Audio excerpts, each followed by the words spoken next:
नमस्कार, मैं डॉक्टर कुमारी भारती आज आप लोगों के समक्ष उपस्थित हुई हूँ योग दर्शन को लेकर। तो योग क्या है? जैसा कि हम लोग सब कोई जानते हैं कि भारतीय दर्शन में योग का अत्यंत ही महत्व है। विशेष करके इसको आत्म साक्षात्कार के लिए अत्यंत महत्वपूर्ण माना जाता है। योग युज धातु से बना है, जिसका अर्थ होता है मिलना। आत्मा से परमात्मा के मिलन को योग कहते हैं। योग को एक दूसरे रूप में परिभाषित किया गया है, अर्थात चित्तवृत्ति निरोधा योग है। चित्तवृत्ति, चित्त क्या है? चित्त का अर्थ होता है मन, बुद्धि और अहंकार। इन तीनों के सम्मिलन को चित्त कहते हैं। तो चित्तवृत्ति निरोधा, चित्त में जो वृत्तियाँ उत्पन्न हो जाती हैं या जो विकार उत्पन्न हो जाते हैं उसको बाहर निकालने को योग कहते हैं। इस तरह से योग को हम लोग समाधि के रूप में भी समझते हैं। तो योग का एक दूसरा अर्थ क्या है? समाधि है। आगे अगर हम बात करें कि ये जो चित्त में जो वृत्तियाँ उत्पन्न हो जाती है, तो हमने समझा कि चित्त क्या है। तो मैंने कहा मन, बुद्धि और अहंकार को चित्त कहते हैं। तो अब प्रश्न उठता है कि वृत्ति क्या होती है?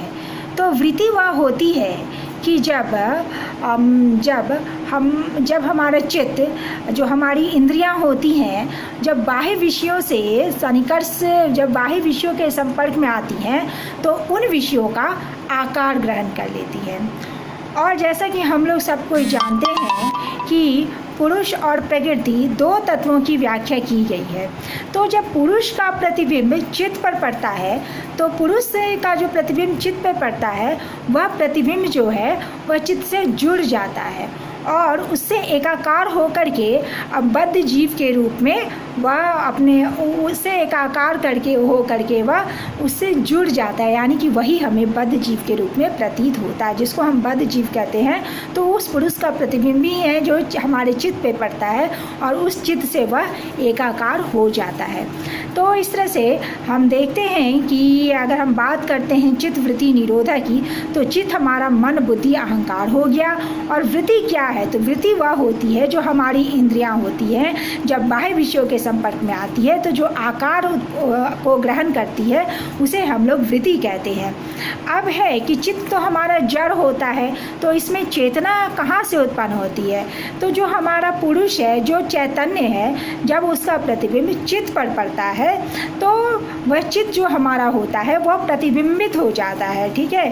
और जब पुरुष का प्रतिबिंब चित्त पर पड़ता है तो चित्त में क्या होता है?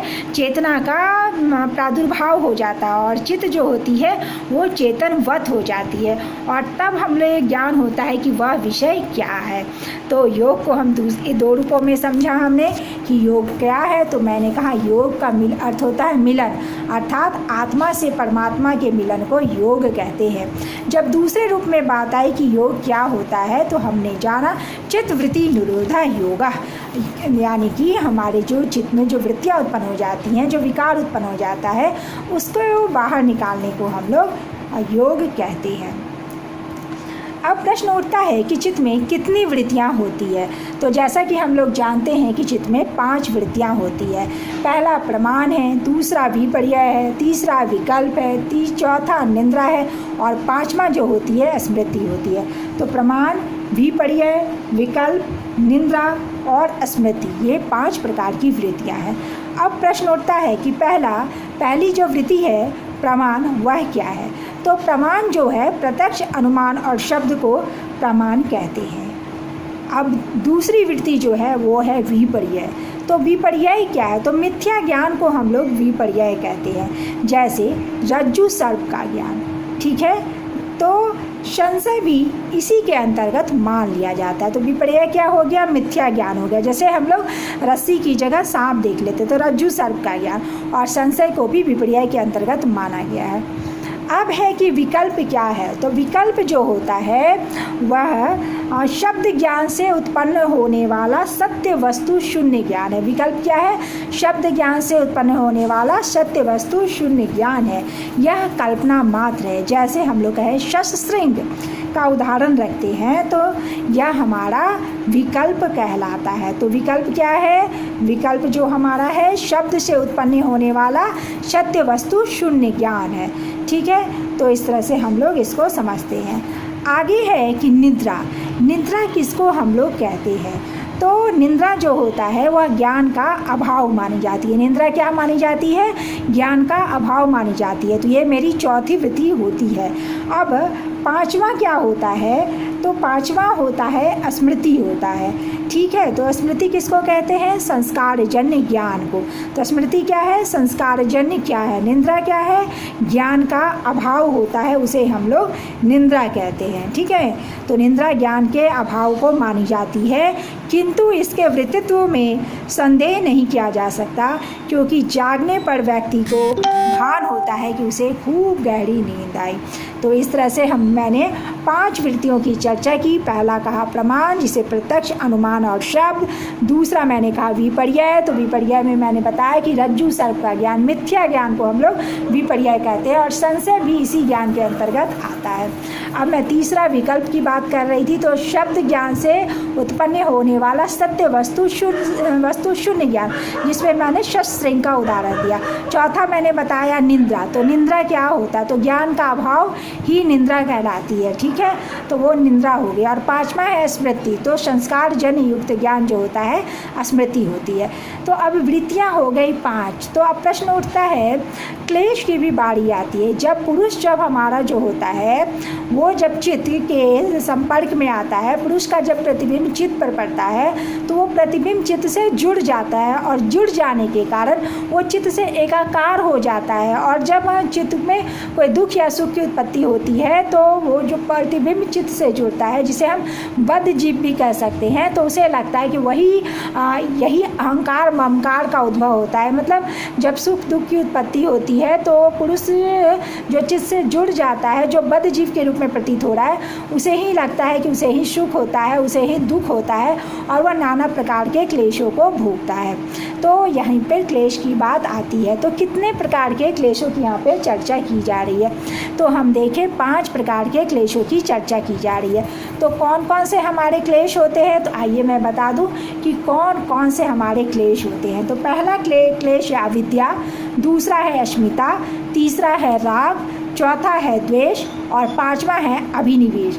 ये क्या है? ये 5 प्रकार के क्लेश होते हैं। तो पहला क्या है? अविद्या। तो अविद्या हम लोग किसको कहते हैं? अनित्य, अशुचि, दुख, अनात्म में नित्य, शुचि, सुख और आत्मबुद्धि रखना अविद्या है, या विपर्यय है, या मिथ्या ज्ञान है। तो अविद्या किसको कहते हैं? तो हम कह सकते हैं कि अज्ञान को भी हम लोग अविद्या कहते हैं। ठीक है, तो इस तरह से अविद्या को हम लोग समझते हैं कि क्लेश क्या है?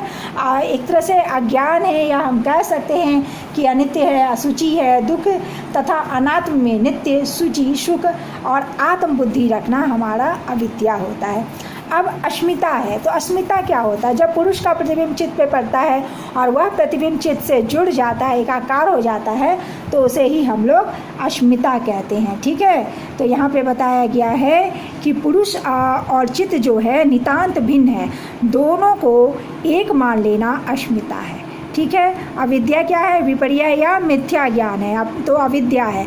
और हमारा अस्मिता क्या है? पुरुष और चित्त दोनों क्या है? नितांत भिन्न है, लेकिन जब दोनों को एक मान लेते हैं तो वो मेरा अस्मिता होती है। राग क्या होता है? तो सांसारिक विषयों से आसक्त रहना ही राग होता है। तो राग को हम इस प्रकार से देखें कि राग क्या है? तो विषय सुखों की तृष्णा या आसक्ति राग है। राग क्या है? विषय सुखों की तृष्णा या आसक्ति हमारा राग कहलाती है। और द्वेष क्या होता है? तो द्वेष जो होता है वे सुख के अवरोधक हैं और दुख उत्पादक हैं। तो द्वेष वह होता है जो सुख में अवरोध पैदा करते हैं और दुखों की उत्पत्ति करते हैं, और दुख के उत्पादक के प्रति क्रोध एवं हिंसा का भाव जो होता है, जो दुख उत्पन्न करता है उसके प्रति क्रोध एवं हिंसा का भाव जो रखते हैं हम उसे द्वेष कहते हैं। तो इसी तरह से हम देख रहे हैं कि द्वेष भी क्लेश के अंतर्गत आता है। और उसके बाद आता है कि अभिनिवेश। तो अभिनिवेश क्या होता है? प्रत्येक प्राणी में जीवन की आसक्ति और मृत्यु का भय स्वाभाविक है। प्रत्येक प्राणी में क्या है? जीवन की आसक्ति और मृत्यु का भय क्या होता है? स्वाभाविक होता है। तो इसे ही हम लोग क्या कहते हैं? इसे ही हम लोग अभिनिवेश कहते हैं। तो प्रत्येक प्राणी में जीवन की आसक्ति और मृत्यु का भय जो होता है स्वाभाविक रूप से विद्यमान रहता है, इसी को हम लोग अभिनिवेश कहते हैं। तो इस तरह से हमने देखा, तो क्या देखा? क्लेश कितने प्रकार के हैं? तो क्लेश जो होते हैं 5 प्रकार के हैं। पहला अविद्या है, दूसरा अस्मिता है, तीसरा राग है, द्वेष है, अभिनिवेश है। तो 5 प्रकार के जो हमारे होते हैं, 5 प्रकार के क्लेश होते हैं। अब हम बात करेंगे भूमियों की। तो चित्त में कितनी भूमियाँ होती है? तो यहाँ भी चित्त में हम देखें तो 5 भूमियों की हम चर्चा करेंगे। पहला चित्त, दूसरा मूढ़, तीसरा विक्षिप्त, चौथा एकाग्र और 5वां निरुद्ध होता है। तो पहला क्षिप्त है। तो क्षिप्त भूमि क्या होती है? तो क्षिप्त भूमि वह है जिसमें रजोगुण की प्रधानता रहती है, यानी हमारा चित्त जो होता है, हमारा मन जो होता है वो अस्थिर रहता है, चंचल बना रहता है। तो यही हमारी चित्त की भूमि होती है। ठीक है। तो चंचल चित्त में रजोगुण का आधिक्य है, जिससे वह स्थिर, चंचल और विषयोन्मुख बनकर सुख दुख भोगता है तथा तूफान में घिरी नाव के समान क्या रहता है? दोलायमान रहता है। अब मूढ़ क्या होता है? तो मूढ़ वह है जिसमें तमोगुण की प्रधानता रहती है। तो तमोगुण की प्रधानता रहने के कारण आलस्य है, निंद्रा है, मूर्छा है, ये बना रहता है। तो मूढ़ चित्त में तमोगुण का आधिक्य होता है, जिससे वह विवेक शून्य, कर्तव्य बोध रहित बनकर चित्त प्रमाद, आलस्य, निद्रा में पड़ा रहता है। ठीक है, या विवेकहीन कार्यों में प्रवृत्त होता है। तो क्षिप्त में क्या बताया गया? तो क्षिप्त वह है जिसमें रजोगुण का आधिक्य रहता है। जब चित्त में रजोगुण का आधिक्य रहता है तो हमारा मन अस्थिर, चंचल बना रहता है। जब हम बात कर रहे हैं चित्त के बाद, जब हम बात करते हैं मूढ़ की, तो मूढ़ क्या है?